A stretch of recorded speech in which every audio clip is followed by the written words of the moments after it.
અને હવે વાત કરીએ અમદાવાદની તો અહીં સામાન્ય વરસાદમાં જ જળબંબાકારની સ્થિતિ ઊભી થઈ ગઈ છે। ઓઢવ ફાયર સ્ટેશન સહિતના વિસ્તારોમાં પાણી ભરાઈ ચૂક્યા છે। ઓઢવ પાસેનું બીઆરટીએસ ટ્રેક પાણીમાં ગરકાવ થઈ ચૂક્યો છે। પાણી ભરાતા વાહનોની લાંબી કતારો લાગી છે તો ટ્રાફિક જામ સર્જાતા વાહન ચાલકોને મુશ્કેલી સહન કરવાનો વારો આવ્યો છે। તો આ અંગે વધુ માહિતી સંવાદદાતા સચિન પાટીલ આપી રહ્યા છે। સચિન, ખૂબ જ સ્વાભાવિક બની ગયું છે કે અમદાવાદમાં જરી કમથો પણ વરસાદ પડે પરંતુ ચારે તરફ નદીઓ વહેતી જોવા મળે। જાણવા માંગીશું ઓઢવ વિસ્તારની શું પરિસ્થિતિ છે આ વરસાદને લઈને?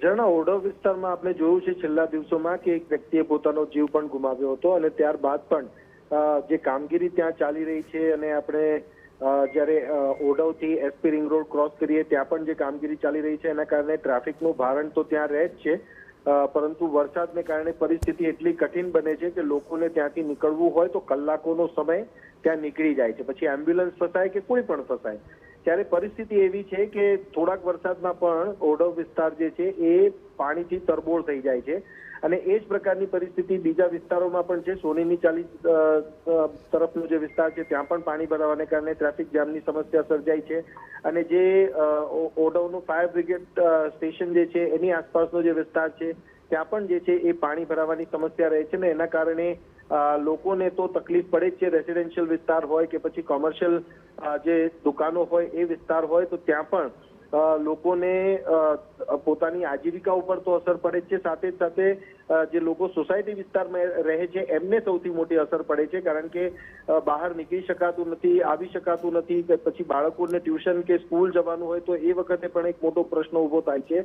ત્યારે જે પાણીના નિકાલની વ્યવસ્થા છે, નિકાલ માટેની વ્યવસ્થા કોર્પોરેશન દ્વારા પ્રોપરલી થવી જોઈએ, એનું રેગ્યુલરલી મોનિટરિંગ થવું જોઈએ, તો જ આ પ્રકારની સમસ્યાઓ છે એનાથી બચી શકાય। પાણી કલાક દોઢ કલાક માં ઉતરી જતું હોય તો વાંધો ના આવે, પણ પાણી જે છે એ લાંબો સમય સુધી જો સ્ટેગ્નન્ટ વોટર ત્યાં રહે તો એ બાબત કોર્પોરેશનની જે પ્રી મોન્સૂનની કામગીરી છે એના પર પણ સવાલ ઉભા કરે છે।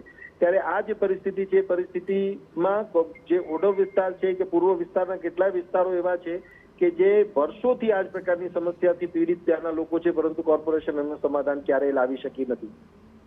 જી બિલકુલ સચિન, આભાર। તો અમદાવાદના ઓઢવ વિસ્તારની આ પરિસ્થિતિ જોઈ રહ્યા છો। માત્ર અમુક જ કલાકો અહીં વરસાદ પડ્યો પરંતુ રસ્તાઓ પરથી જાણે કે નદીઓ વહેતી હોય તે પ્રકારે ઘૂંટણસમાં પાણી ભરાઈ ચૂક્યા છે।